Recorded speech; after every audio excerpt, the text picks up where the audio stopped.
சந்தியா ராகம் சரியில்ல. இன்னைக்கு என்ன நடக்க போகுதுன்னு பார்க்கலாம். வாங்க வீடியோக்குள்ள போலாம். அவள யாருமே சபிக்காதீங்க. அவ எங்க இருந்தாலும் நல்லா இருக்கட்டும் என் தங்கச்சி அப்படிங்கிறாங்க ஜானகி. என்னது உன்னோட வாழ்க்கைய ஒரு நிமிஷத்துல கேள்விக்குறியாக்கிட்டு போயிருக்கா. அவள போய் சபிக்காதீன்னு சொல்றியேன்னு கேட்குறாங்க. வருத்தப்படாத ஜானகி, கெட்டது பண்ணவளுக்கு நீ நல்லது நினைக்கிற. உனக்கு எல்லாமே நல்லது நடக்குதுங்கிறாங்க. இங்க நடந்த எல்லாத்துக்கும் காரணம் நான் தான். என்னோட விதி தான் காரணம். அவளை யாரும் சபிக்காதேன்னு சொல்றாங்க ஜானகி. இத்தனை வருஷத்துல என் வாழ்க்கைக்கு அர்த்தமே இல்லாம போச்சு. இது நான் வரைக்கும் சந்தியா என்கிட்ட ஒரு வார்த்தை கூட மறைச்சதே இல்லை தெரியுமா. இப்படி ஒரு விஷயத்த மறைச்சிட்டாலே. என்கிட்ட முதல்லயே சொல்லியிருந்தா நான் எல்லாத்தையும் அவளுக்காக விட்டு கொடுத்துருப்பேன். இந்த அக்கா அவளுக்காக எதுவும் செய்யாமையா விட்டுட்டா. இந்த ஒரு விஷயம் மட்டும்தான் என்னை அழுத்திக்கிட்டே இருக்குதுன்னு அழுதுகிட்டே பழச நினைச்சு பாக்குறாங்க ஜானகி. ரகுராமுக்கும் ஜானகிக்கும் ஃபர்ஸ்ட் நைட் அன்னைக்கு பால் எடுத்துட்டு வராங்க ஜானகி. நடந்த தப்புக்கு என்னை மன்னிச்சிருங்கன்னு சொல்றாங்க. தப்பு ஒன்றும் இல்லையே, உன எதுக்கு நான் மன்னிக்கணும்னு கேட்குறாங்க ரகுராம். உங்களுக்கு எத்தனை கனவு ஆசை எல்லாம் இருந்திருக்கும். சந்தர்ப்ப சூழ்நிலையால நீங்க எனக்கு தாலி கட்டும்படி ஆயிப்போச்சு. அது ஒன்றும் உன்னோட தப்பு இல்லையே ஜானகி. உன் தங்கச்சி பண்ணின தப்புக்கு நீ ஒன்றும் பழிய சுமந்துக்கிட்டு இருக்க வேண்டாம். எப்போ நான் உன் கழுத்தில் தாலி கட்டணும் அப்போவே என்னோட ஆசை விருப்பம் எல்லாமே நான் தூக்கி போட்டுட்டேன். கணவன் மனைவிங்கிற உறவுக்கு நான் என்னைக்குமே கட்டுப்பட்டவன் கிடையாது. என்னோட கடமை பொறுப்பை இது என்னைக்குமே நான் மீற மாட்டேன். அதை நினைச்சால நீ ஒன்றும் கவலைப்பட வேண்டாம். என் மாமா இது நான் வரைக்கும் என்கிட்ட எதுவுமே கேட்டதில்லை. முறையாக என்னோட மானத்தை காப்பாத்துன்னு கேட்கும்போது என்னால் முடியாதுன்னு சொல்ல முடியல. அவர் எனக்கு எத்தனையோ விஷயங்கள் நல்லது பண்ணி கொடுத்துருக்காரு. முடியாதுன்னு சொன்னதில்லை. நான் இன்னைக்கு இந்த அளவுக்கு வந்திருக்கேன்னா அதுக்கு காரணமே எங்கள் மாமா தான். அவை கொடுத்தது தான் நான் திருப்பி பண்ணியிருக்கிறேன். இது ஒன்று நான் பெருசாக செய்யலைங்கிறாங்க. காதலோடு நடக்க வேண்டிய கல்யாணம் எப்படி ஒரு கடமைக்காக நடந்து போச்சு பாருங்க. நீங்கள் எனக்கு தாலி கட்டி உங்க கடனையும் அடைச்சிட்டீங்க, உங்க கடமையும் முடிச்சிட்டீங்க. நான் திருப்பி எப்படி கடனையும் கடமையும் முடிக்க போறேன்னு எனக்கு தெரியலையேன்னு ஜானகி மனசுக்குள்ளேயே அழுதுகிட்டு இருக்காங்க.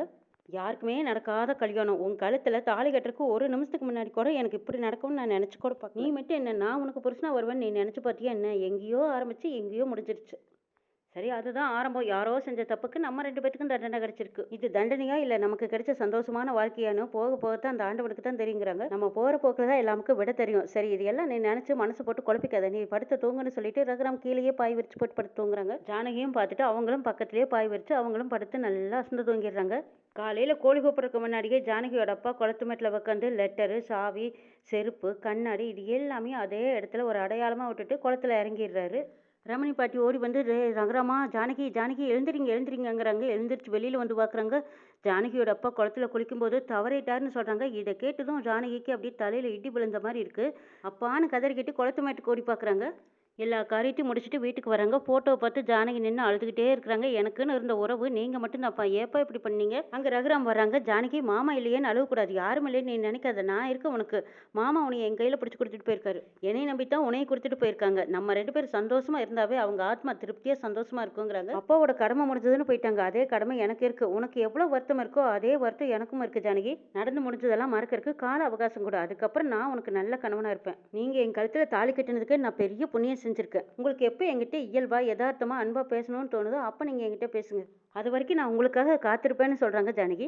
என்னோட துக்கத்துக்கும் வருத்தத்துக்கும் நீ காத்திருக்க வேண்டிய அவசியம் இல்லை ஜானகி. நீங்கள் அப்படியெல்லாம் நினைக்காதீங்க. நீங்கள் எனக்கு வாழ்க்கை கொடுத்ததே எனக்கு பெரிய வரங்கிறாங்க ஜானகி. இங்கே பாரு ஜானகி, இந்த வீட்டில் எனக்கு என்ன உரிமை இருக்கோ அதே உரிமை உனக்கு இருக்கு. இந்த வீடு உன் வீடாக நினச்சி நீ சுதந்திரமா இரு. எந்த ஒரு குற்ற உணர்ச்சியும் மனசில் நினச்சி நீ போட்டு புழுங்கிட்டு இருக்க வேண்டாம். ரகுராம் குளிச்சுட்டு இருக்கிறாங்க. ஜானகி துண்டு எடுத்துட்டு போகிறாங்க. ரகுராம் வெளியில் வரும்போதே நான் துண்டு எடுக்காமல் எப்பவுமே குளிக்க போக மாட்டேன் அப்படின்னு சொல்லிட்டு ரகுராம் தோட்டி போட்ட துண்டை ஜானகி மேலே உரிமையோடு போட்டு போகிறாங்க. ரகுராம் வரதுக்கு முன்னாடியே பூஜை ரூம் ரெடி பண்ணி வச்சிடுறாங்க. ரகுராம் வந்ததும் சாமி கும்பிட்ற மாதிரி எல்லாம் தயார் நிலையில் வச்சிருக்கிறாங்க ஜானகி.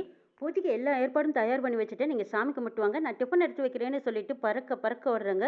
ரகுராம் எதையுமே எதிர்பார்க்காத ஜானகி அந்த அளவுக்கு அவங்களுக்கு தேவையானது ஊரை பூர்த்தி பண்ணிட்டு இருக்கிறாங்க. இதை பார்த்து ரகுராமே ஆச்சரியப்படுறாங்க. ரகுராம் கண்ணை மூடி சாமி கும்பிட்டு இருக்கும்போது ஜானகி டிஃபன் ஐட்டம் எல்லாம் எடுத்து வச்சுட்டு அவங்களும் சாமி கும்பிட்றதுக்கு வந்து முன்னாடி நின்றுட்டாங்க. ரகுராம் கண் முழிச்சு பார்க்கும்போது எதிர்வே நிற்கிறாங்க ஜானகி. ரகுராம் கையால் திருமங்கல்யத்துக்கு பொட்டு வச்சுக்கிறாங்க. சாப்பிட எல்லாம் தயார் இருக்கு, வாங்க சாப்பிடலான்னு கூப்பிடுறாங்க.